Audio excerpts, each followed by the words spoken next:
को बता रहे हैं। एक और एग्जिट पोल चाणक्य का हरियाणा के लिए एग्जिट पोल, हरियाणा की हम बात करने जा रहे हैं। सभी 10 सीटों को लेकर क्या एग्जिट पोल कह रहा है?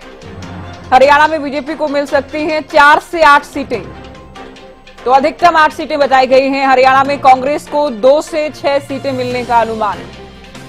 तो ये बड़ी खबर, ये बड़ी जानकारी हरियाणा को लेकर अब हम बात करने वाले हैं। टुडे चाणक्य जो कह रहा है, जो एग्जिट पोल सामने आ रहा है, हरियाणा में भारतीय जनता पार्टी के लिए बुरी खबर अपने आप में कही जाएगी। पिछली बार क्लीन स्वीप किया था इस एग्जिट पोल के मुताबिक। हालांकि कितना एग्जैक्ट साबित होगा ये अभी इंतजार करना होगा, लेकिन इसमें कम से कम बीजेपी की सीटें घट रही हैं।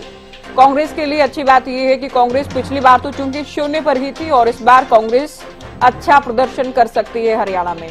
तो बीजेपी को 4 से 8 अधिकतम 8 सीटें दी गई हैं इस एग्जिट पोल में। हरियाणा में कांग्रेस को 2 से 6 सीटें मिलने का अनुमान है। तो हरियाणा पर अब हम आ गए हैं। टुडे चाणक्य का जो एग्जिट पोल है वो ये बता रहा है कि बीजेपी जो पिछली बार 10 की 10 सीटें पहली बार भारतीय जनता पार्टी ने हरियाणा में हासिल की, ये अपने आप में झटका ही रहेगा अगर ये एग्जिट पोल ये अनुमान सही साबित होते हैं।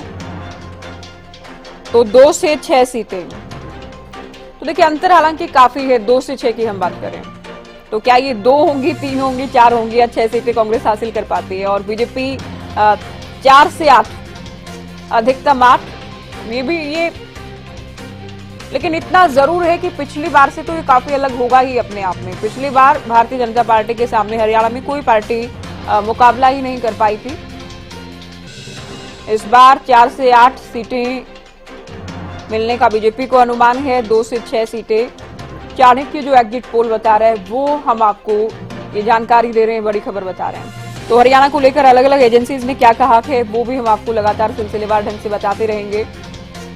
ये 2 से 6 सीटें मिलने का अनुमान है, क्योंकि हरियाणा में कई सीटों पर देखिए फाइट बहुत टफ है, मुकाबला कड़ा नजर आ रहा है। और कोई माने ना माने, चूंकि दर्शक या वोटर्स हरियाणा वासी जानते हैं कि मुकाबला प्रमुख तौर पर बीजेपी और कांग्रेस में ही था। 4 से 8 सीटें भारतीय जनता पार्टी हासिल कर सकती है, कांग्रेस की 2 से 6 हो सकती है। तो ये 4-4 का अंतर किया गया है। इसमें 4 सीटें हो सकता है, बीजेपी को 8 भी मिले, इनके बीच में भी कोई नंबर रह जाए। कांग्रेस 2 सीटों पर और अधिकतम कांग्रेस 6 सीटें भी हरियाणा में हासिल कर सकती है। अदर्स का खाता जो कि कैंपेनिंग में भी हमने देखा था, जो चुनाव का माहौल कह रहा था उसमें भी हमने देखा था। हालांकि कांग्रेस में हम ये आप जानते हैं कि यहाँ इंडिया अलायंस के तहत कुरुक्षेत्र में आम आदमी पार्टी चुनाव लड़ रही है। सुशील गुप्ता कुरुक्षेत्र में मैदान में हैं और इसके अलावा बाकी सभी 9 सीटों पर कांग्रेस के अपने उम्मीदवार हैं। ये हरियाणा को लेकर हमने बात की। चाणक्य का जो एग्जिट पोल हरियाणा को लेकर बता रहा है वो आंकड़े हमने आपको बताए हैं। एक और बड़ी खबर आपको बता देते हैं।